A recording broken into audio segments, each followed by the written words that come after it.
Hey guys, and welcome back to my channel. So today's video I'm actually really excited to film for you. It was a request of one of my friends, as well as a video that I've been wanting to do for a while. I just for some reason never sat down and actually filmed it. And it's going to be a full talk through chit chat tutorial on my face. So before I start the actual video tutorial, I want to just say that this is my personal routine. These are the products that I use. This is the routine that I found best fits what look I'm going for and for my personal skin type. So if you do your makeup differently or if you disagree with the products I'm using, neither one of us is right or wrong. I'm just basically, like I said, explaining what I personally do day to day to achieve the look that I'm going for. So I will warn you, this is going to be a lengthier video than my typical video, but if you are interested in knowing a little bit more about what I'm using or why I do some of the things that I do, then keep on watching.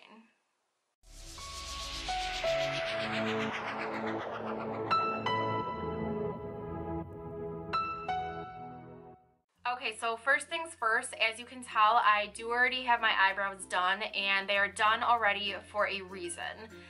First of all, the reason is because I cannot do my eyebrows on camera.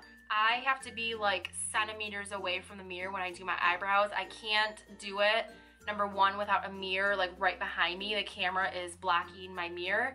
And if I use my little hand mirror that I typically will have down here, I need to get really close to it, which I would be out of the frame.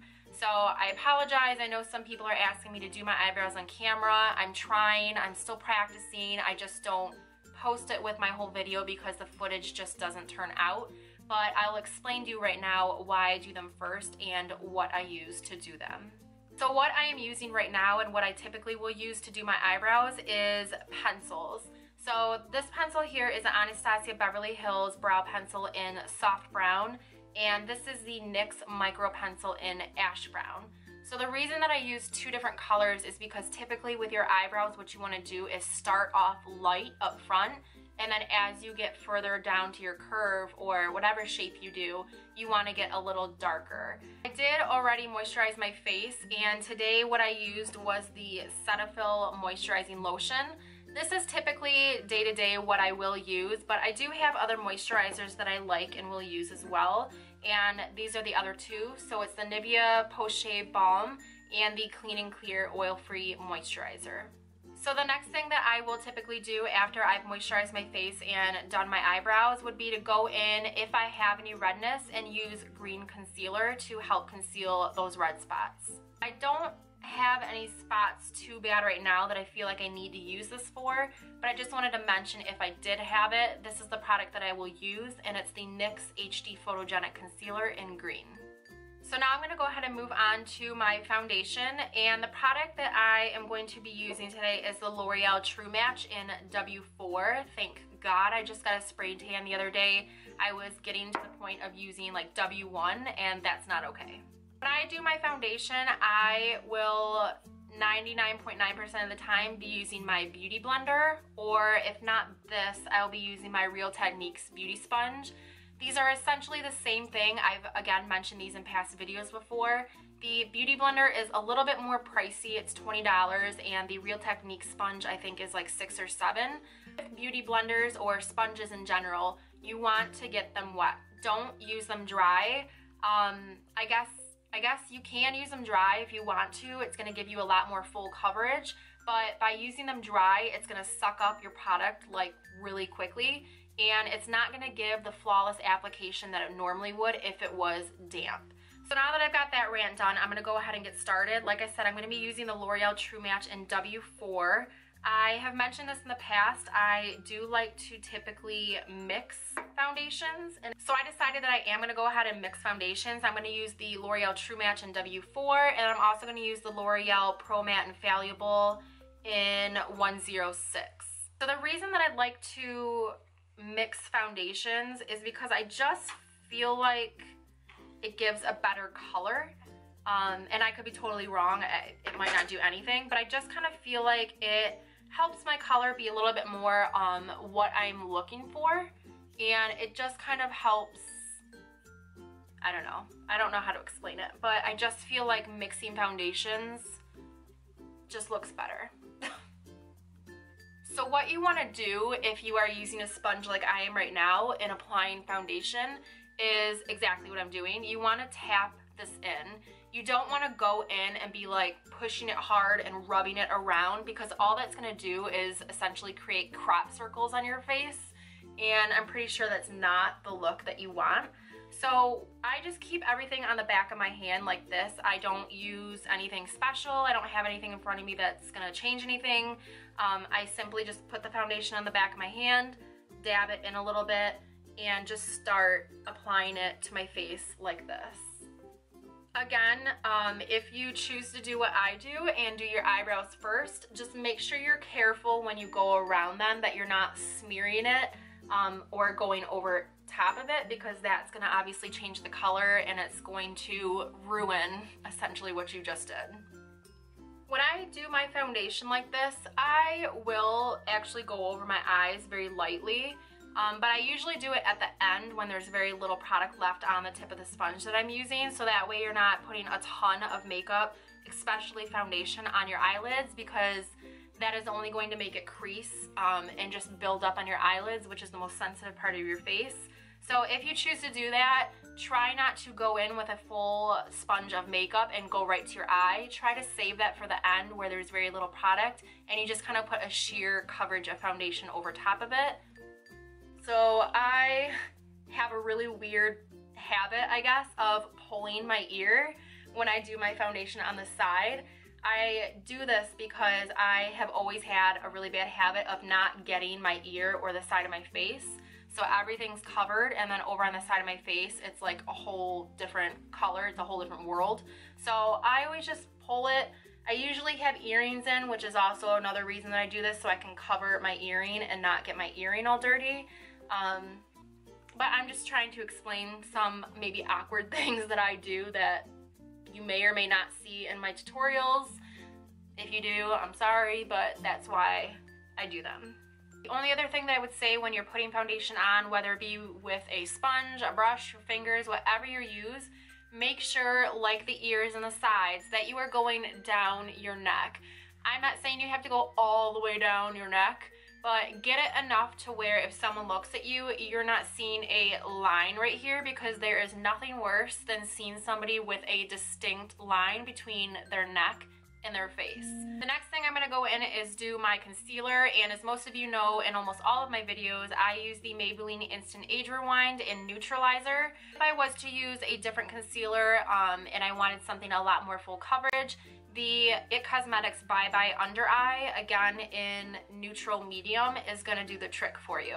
So if you do like a full coverage concealer kind of look, or you really want that extra highlight, then maybe try and use the It Cosmetics and see if you like it.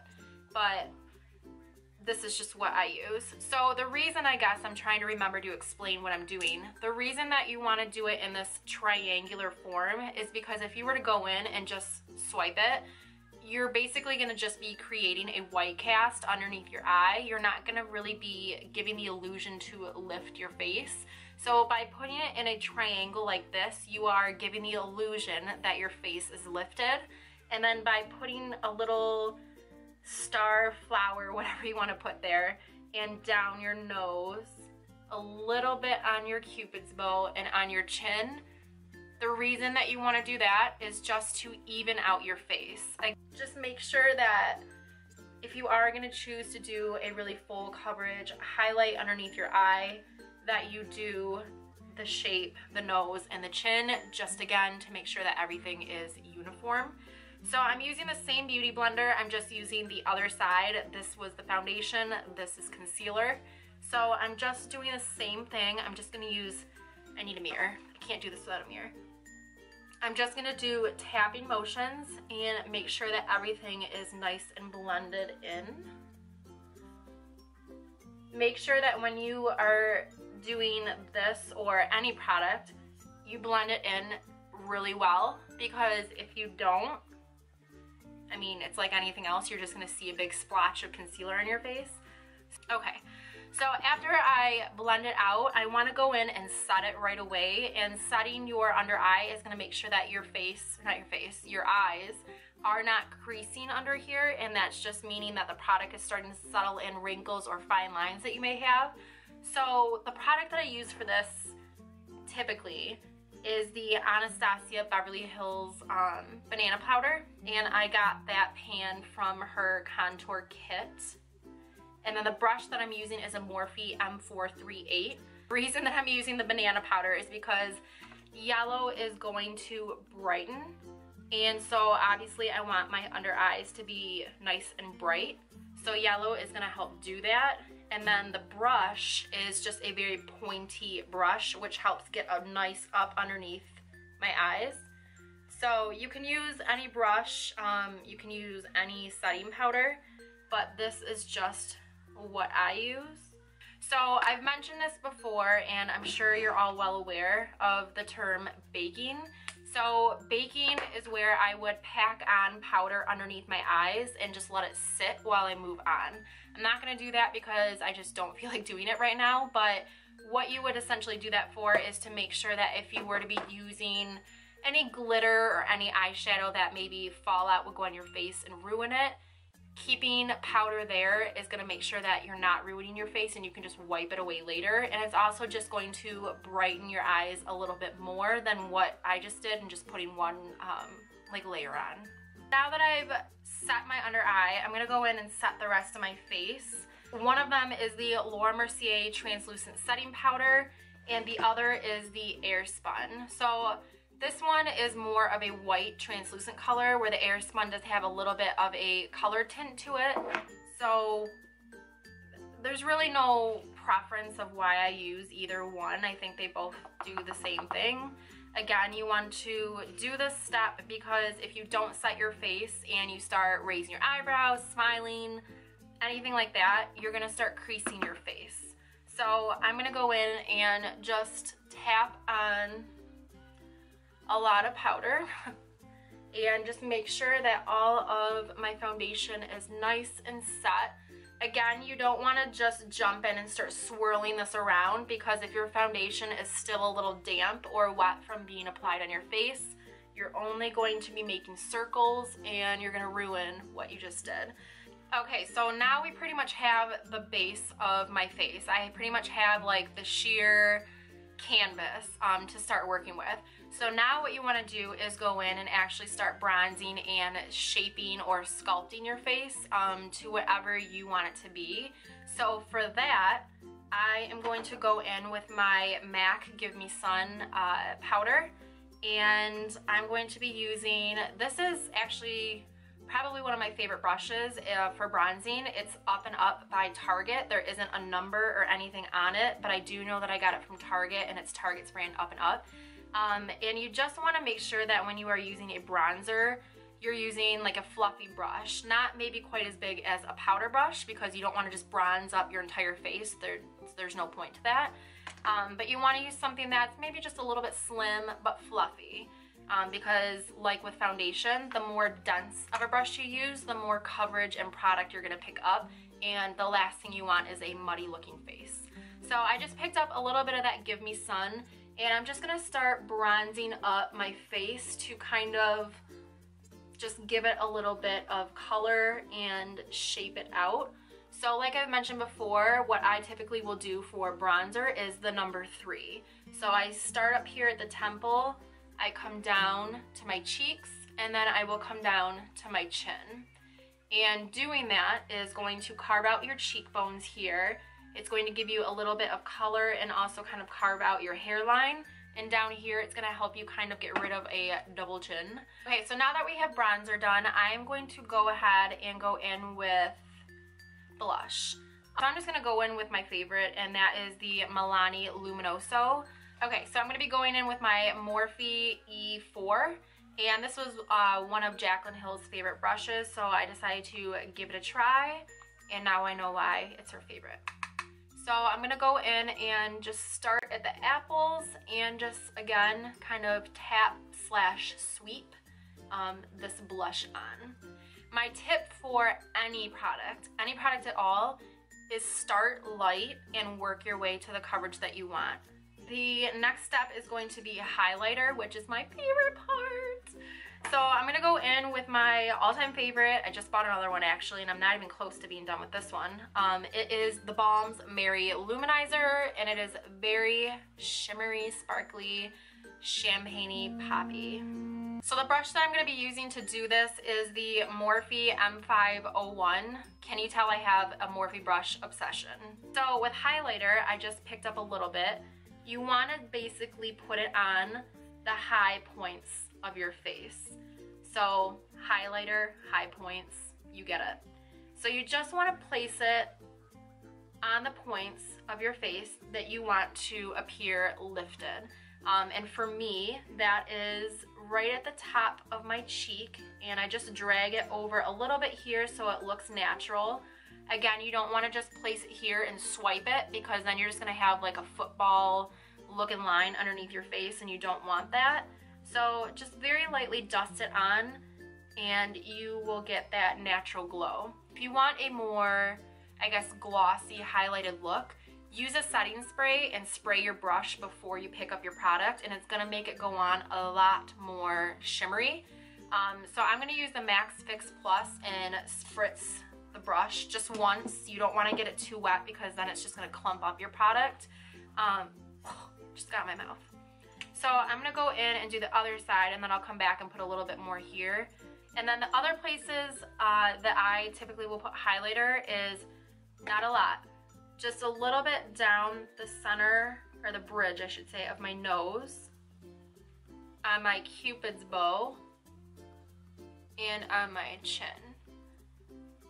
So again, it's all for uniform. It's all just to make sure that your face kind of comes together as one. So the reason I put it on the bridge of my nose is because I want to give the illusion that my nose is more pointed and not just like there. And the reason I put it on my Cupid's bow is because it makes your upper lip a little bit more like pouty.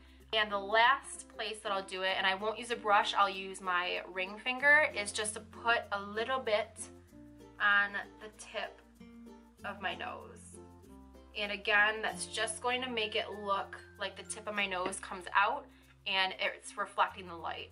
So there's no technique to this. I'm just gonna go in and just kind of blend all three of these together.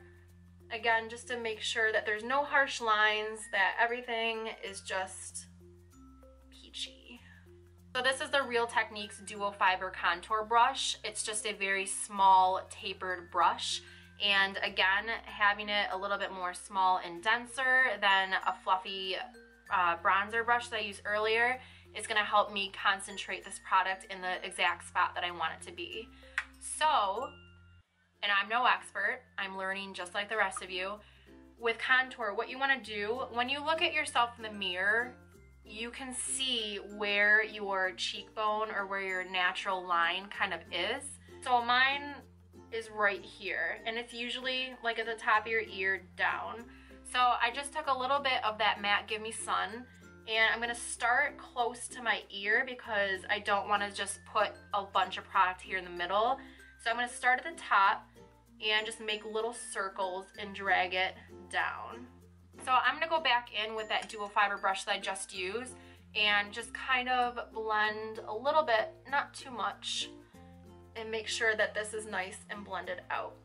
Okay, so for this step, I'm gonna be using just a plain makeup sponge. It's a little triangle makeup sponge. There's nothing on it. All I'm gonna do is just dip it in the powder. Then what you wanna do is basically go just underneath that line that you just did and carve it out. So I need my mirror for this because I'll screw it up for sure. So I'm just gonna go right underneath that line that I just created and put the powder there. So just like that. It doesn't have to look pretty. You're gonna brush it off in a minute. I'm also going to put a little bit here. I get very, very bad smile lines. When I smile, my foundation creases quite quickly. So I will try to remember to set that part of my face extra well because it's already, I can already see it. It's already happening, which sucks. but it is what it is. So I'm just gonna do the same thing to the other side, just go right underneath that contour line and just bring it down. And then I'm gonna place a little bit on this side. This is where I would actually start going in and working on my eyes, but because I'm not going to be doing that as part of this video, I'm just going to sit here and occupy myself for probably 5 minutes, and then I will come back. Okay, so it's been about 5 minutes or so. I'm going to go back in with the same fluffy brush as before and just wipe this away. You don't have to really do this in any direction or order. You just want to simply wipe the powder away. And again, what that's going to do is just clean up that line a little bit better and just make your face seem a little bit more sharp. So that is it. Before my camera dies because it's yelling at me right now, that is basically the routine for my everyday face. There may be steps that I might change or take out or add, but for the majority, that is what I do every single day for my face, maybe minus the contouring. So those are the products that I typically will use. They're the products that work best with my skin type, and tone. But like I said, there's no rights or wrongs.